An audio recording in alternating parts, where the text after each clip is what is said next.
It's telling that 80% of Americans 65 and older have a chronic condition. 42% live with a disability. So upon retirement, how can we be better prepared for our health costs?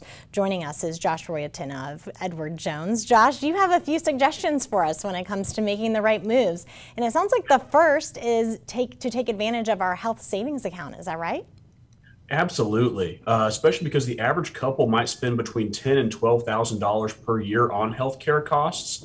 What we would say is definitely take advantage of that healthcare savings account. So if you're still working, consider contributing to a healthcare savings account if it's offered by your employer. This actually allows you to save your money on pre-tax basis and possibly for some employers earn an employee matching contribution.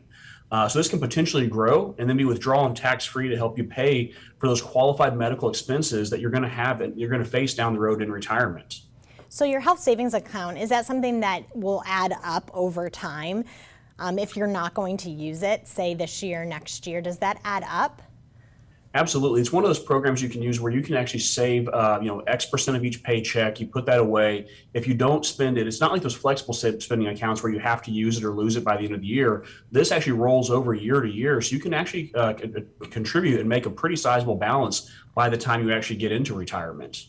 That's neat. Because it has there's in some cases there's some growth vehicles in there as well where you can invest the assets once you hit a certain balance. So it's working in the market for you just like your other investments would as well. That is interesting because I don't know if everyone knows that. The second tip that you have is incorporate healthcare expenses into your long-term strategy. Yeah. So as you estimate your expenses in retirement, you really want to designate a certain percentage for healthcare with the exact amount depending on your age, your health status, your income, and other factors. So in a lot of cases, my clients, we actually would create a separate healthcare account, and then we know that you're putting that money aside. So you don't want to use it to buy the new truck, in a couple of years. That's got to be your money for your healthcare. You certainly want to include those costs because it's a significant part of your planned retirement budget. You want to make sure you've got that pigeonholed and you know exactly where that money is going to come from. And just quickly, we want to learn what to expect from Medicare and also protect ourselves from long-term care. Do you have a quick bite to say about that?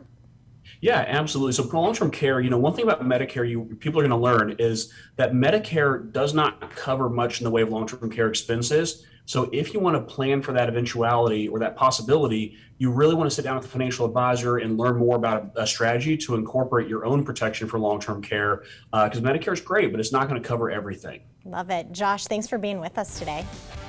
Thank you. Okay, we're going to take a quick break and we'll be back.